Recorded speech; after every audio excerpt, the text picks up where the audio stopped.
विधानसभा चुनाव से पहले कांग्रेस में शामिल होने वाले कद्दावर नेता सरताज सिंह को भले ही विधानसभा चुनाव में हार का सामना करना पड़ा हो, परंतु फिर भी उन्होंने हार नहीं मानी है और लोकसभा चुनाव से पहले वे फिर से कांग्रेस पार्टी को मजबूत करने के लिए मैदान में उतर आए हैं। सरताज सिंह सिवनी मालवा में भी कांग्रेसी कार्यकर्ताओं की बैठक को संबोधित करने पहुंचे, जहां मीडिया कर्मियों ने जब उनसे पूछा कि लोकसभा चुनाव में क्या स्थिति रहेगी, तब जवाब में सरताज सिंह ने कहा कि लोकतंत्र आतंक के बिना होना चाहिए।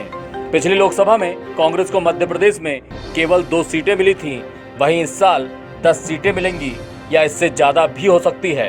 वहीं जब मीडिया कर्मियों ने भोपाल में दिग्विजय के सामने साध्वी प्रज्ञा को उतारने पर उनकी राय जाननी चाहिए, तो सरताज बोले कि साध्वी का मुद्दा भावनात्मक है, उनका देश के विकास से, देश की समस्याओं के हल से कोई लेना देना नहीं है। वहीं दिग्विजय का मुद्दा कांग्रेस के मैनिफेस्टो से है। वहीं सरताज सिंह ने चुनावी गणित बताते हुए कहा कि केंद्र में 80 से 100 सीटों का घाटा एनडीए को होने वाला है। 90% संभावना है कि मिलीजुली सरकार बनेगी। वहीं इस बार कांग्रेस दूसरे नंबर पर रहेगी। उन्होंने ये भी कहा कि राजनीति में ये माना जाता है कि लोगों के मन में बहुत ज्यादा उम्मीदें जगाना भविष्य में घातक साबित होता है। वहीं भाजपा ने किया है जो पूरी नहीं हो पाई, जिसके चलते लोगों का भरोसा भाजपा से उठने लगा है एवं इसका खामियाजा भाजपा को लोकसभा चुनाव में भुगतना पड़ेगा।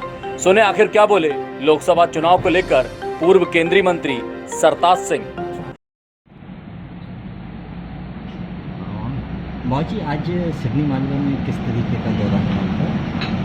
देखिए, हमारे कार्यकर्ताओं के साथ बैठक है और बैठक में हम अपना जो चुनाव अभियान है, इसमें किस प्रकार से इसको ऑर्गेनाइज करना है, इन पर चर्चा होगी। पिछला लोकसभा चुनाव 2014 और आज के लोकसभा चुनाव में होशंगाबाद सीट को लेकर आपको कितना अंतर लगने नजर आता है? बहुत बड़ा अंतर है। पिछली बार आंधी थी मोदी जी की, इस बार वो बात नहीं है। काफ़ी बड़ा अंतर आएगा और यही कारण है कि जो सीटें पिछली बार 4 लाख वोटों से जीती भाजपा, आज हारने की कगार पे, इतना बड़ा अंतर आ गया। किस मुद्दों को लेकर सरकार चुनाव में आपने जाना? देखिए, मुद्दे आम मुद्दे तो रहता है, किसान का, नौजवान का, बेरोजगारी का, रोजगार का, लेकिन इसमें एक मुद्दा और भी है।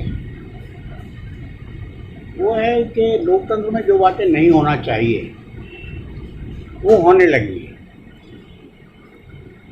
डराया धमकाया जाता है जो नहीं होना चाहिए। अब इसका एक उदाहरण है कि पिछली बार गुजरात में जब विधानसभा के चुनाव थे तो जीएसटी लग चुका था। गुजरात का व्यापारी, वहाँ व्यापार ज़्यादा है, तो इतना परेशान था कि उन्होंने अपनी बिल बुकों पर छपवाया था कि हमारी भूल कमल का फूल, बिल बुक पर छपे थे। उसके बाद जब सूरत का चुनाव हुआ तो एक तरफा सब सीटें बीजेपी की जीती। तो लोगों में उत्सुकता हुई क्या कारण है जो इस तरह से छाप रहे हैं, तो उनने सबने भाजपा को वोट क्यों किया। तो पता ये लगा कि डराया गया, धमकाया गया, और व्यापारी आदमी बड़ी जल्दी दब जाता है। ये प्रवृत्ति ठीक नहीं, मेरा कोई कहने का अर्थ ये है। लोकतंत्र में आतंक के बिना लोकतंत्र होना चाहिए। इसलिए भय, लालच, इन सब बातों की को एक तरह से सजा के दायरे में रखा गया है। और ये मध्य प्रदेश में कांग्रेस की स्थिति पिछले चुनाव से कितनी बेहतर मानते हैं आप? पिछले लोकसभा चुनाव से तो पिछले लोकसभा में हमको 2 सीटें मिली थी और इस बार संभावना है कम से कम 10 सीटें मिलेंगी। अधिक हो सकती है और कम नहीं होंगी। भाजी, भोपाल से दिग्विजय सिंह जी चुनाव लड़ रहे हैं। बीजेपी ने अभी साध्वी प्रज्ञा को चुनावी मैदान में उतारा है, तो किसी तरह की चुनौती नजर आती है आपको? देखिए, दोनों मुद्दे बिल्कुल अलग अलग हैं। अब जनता पर कौन सा मुद्दा प्रभावी होता है ये कह नहीं सकते। एक बात स्पष्ट है कि साध्वी का मुद्दा भावनात्मक है। उनका देश के विकास से, देश की समस्याओं के हल से कुछ लेना देना नहीं है। जबकि दिग्विजय सिंह का मुद्दा कांग्रेस पार्टी का जो मैनिफेस्टो है उसके हिसाब से है। अब जनता किस बात को चुनती है कह नहीं सकती। क्या ऐसा माना जा सकता है कि साध्वी प्रज्ञा को टिकट देकर बीजेपी ने मध्य प्रदेश के अंदर हिंदुत्व का मुद्दा पकड़ लिया है चुनाव में? इसलिए मैंने कहा ये भावनात्मक मुद्दा है और भावना में ही सब बातें आती हैं। जो लोकसभा चुनावों में सरकारें फिर रिजल्ट के बाद बनना है, तो किसकी संभावनाएं आपको लगती है कि कांग्रेस की क्या स्थिति रहेगी या बीजेपी सरकार बना पाएगी या नहीं केंद्र में? जी, देखिए केंद्र में 80 से 100 सीटों का घाटा एनडीए को होने वाला है। इसके बाद मिलीजुली सरकार की संभावना बढ़ जाती है और मिलीजुली सरकार की संभावना का निर्णय तो चुनाव वोटिंग के बाद, निर्णय के बाद होगा। कहाँ कैसे समीकरण बनते हैं उसके बाद होगा। लेकिन इस बार स्पष्ट रूप से कोई ये कहने की स्थिति में नहीं है कि फला पार्टी की सरकार बनेगी। 90% संभावना ये है कि मिलीजुली सरकार बनेगी। अब किसकी बनती है समय बताएं। उस सरकार में कांग्रेस किस स्थिति में रहेगी, क्या लगता है आपको? कांग्रेस इस बार नंबर 2 पे रहेगी। जैसे पिछली बार कुल 44 सीटें मिली थी, इस बार 100 का फिगर क्रॉस करेंगे। इतना अंतर तो आएगा। आप लोकसभा में भाजपा की तरफ से काफ़ी लंबे समय तक प्रतिनिधित्व किया है, आप पूरे लोकसभा संसदीय क्षेत्र से काफ़ी वाकिफ हैं। आपको क्या लगता है कि किन मुद्दों से कांग्रेस को बढ़त मिल पाएगी?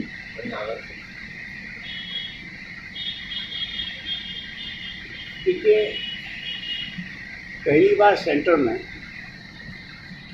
बीजेपी गवर्नमेंट की ट्रायल हुई और जितनी उम्मीदें उन्होंने जगाई थी लोगों की, मेरा ये मानना है कि राजनीति में बहुत ज़्यादा उम्मीदें जगाना भी कई बार घातक हो जाता है। तो लगभग वो स्थिति भारतीय जनता पार्टी की बन गई है। इतनी बड़ी बड़ी बातें कही, पूरा काला धन निकाल लूँगा, आतंकवाद को समाप्त कर दूँगा, 2 करोड़ लोगों को रोजगार दूंगा हर साल। ये तमाम इतनी ऊंची ऊंची बातें थी जो हो नहीं पाए, जिसके कारण लोगों में निराशा हुई। भाजपा के अभी तक के चुनावी प्रचार में हमें दिख रहा है कि राष्ट्रवाद और हिंदुत्व के सहारे भाजपा है। तो आप किस तरीके से सारी चीज़ें देखते हैं कि जिस तरीके से सेना का नाम आ रहा है या राष्ट्रवाद की बातें हो रही है, पाकिस्तान को सबक सिखाने की बात हो रही है, तो क्या लगता है आपको?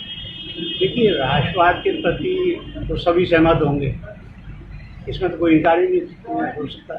अगर इसका अर्थ देशभक्ति है तो अब राष्ट्रवाद की अलग अलग परिभाषाएं हो रही हैं। हमारा ये मानना है कि राष्ट्रवाद हम उसको मानेंगे जो इस देश की एकता और अखंडता की रक्षा कर सके, जो इस देश में भाईचारा स्थापित कर सके, जो सब धर्मों को समान व्यवहार दे सके, शांति पैदा कर सके।